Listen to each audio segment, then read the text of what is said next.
A particle of mass 10 gram moves along a circle of radius 6.4 centimeter with a constant tangential acceleration जिसकी value given नहीं है. What is the magnitude of this acceleration? Tangential acceleration की value पूछी है. If the kinetic energy of the particle becomes equal to 8 into 10 की power minus 4 by the end of second revolution after the beginning of the motion. Question ने क्या कहा है देखिए कि एक पार्टिकल सर्कल में घूम रहा है. ठीक है, अब सेंट्रीपिटल तो नो डाउट होगा क्योंकि सर्कल में घुमाने के लिए सेंट्रीपिटल चाहिए. अब बोल रखा है कि इसके पास एक कांस्टेंट टेंजेंशियल एक्सीलरेशन भी है. अब इस टेंजेंशियल एक्सीलरेशन की वजह से इसकी स्पीड रफ्तार बढ़ती जाएगी हमारे पास. और फाइनली क्या कहा है कि काइनेटिक एनर्जी जो है वो बढ़ के कितनी हो गई 8 इंटू 10 की power minus 4 after second revolution. अब वेलोसिटी भी अलोंग द टेंजेंट और एटी भी अलोंग द टेंजेंट. अब किसी भी टाइम पे देख लीजिए सपोर्टिव नेचर में वी और एटी जो है हमेशा सेम डायरेक्शन में होंगे तो ये पैरेलल होंगे. हालांकि एटी और वेलोसिटी यूनिफॉर्म नहीं है क्योंकि डायरेक्शन लगातार वेरी कर रही है. बट वी और एटी हमेशा सेम डायरेक्शन में होंगे तो मैथमेटिकली वो एक्सप्रेशन वैलिड हो जाएगा हमारे पास. इक्वेशन ऑफ मोशन आप अप्लाई कर सकते हो यहाँ पे. कैसे? अलोंग द टेंजेंट अगर मैं कहूँ तो स्पीड का मैग्नीट्यूड हो जाएगा इनिशियल स्पीड प्लस एटी का मैग्नीट्यूड इंटू टी. चली हुई डिस्टेंस हो जाएगी हमारे पास u t plus half a t square. A t a यहाँ पे पूरा नहीं केवल टेंजेंशियल लेंगे. And v square equal to u square plus two a की जगह a t into distance.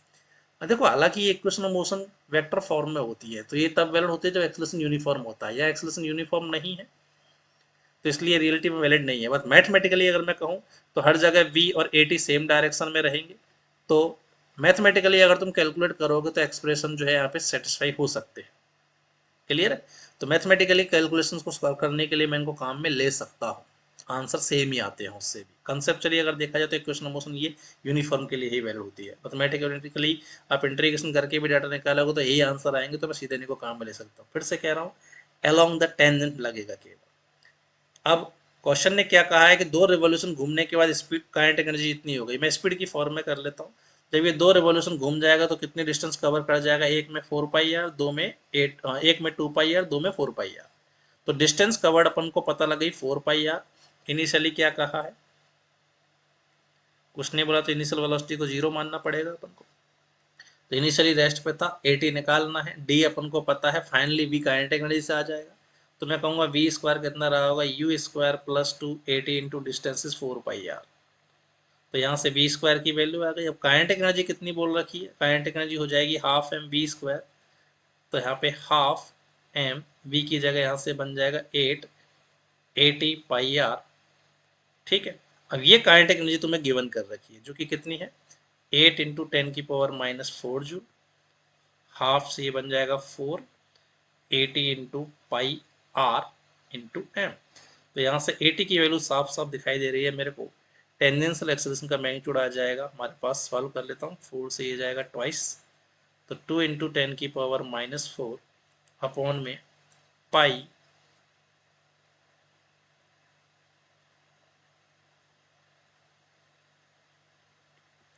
Pi are की वैल्यू है 6.4 सेंटीमीटर. तो ये मीटर में कन्वर्ट कर दिया. तो पाई आर मास का वैल्यू भी डिवाइड करना पड़ेगा दैट इज 10 की पावर माइनस 2 kg.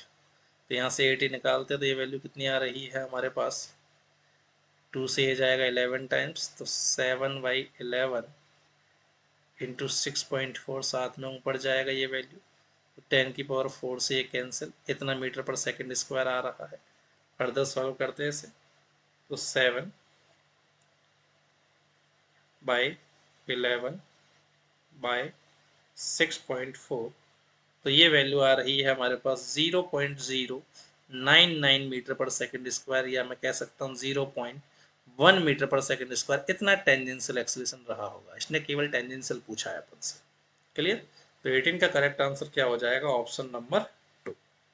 उम्मीद है समझ में आ गया होगा. नेक्स्ट क्वेश्चन की तरफ चलते हैं.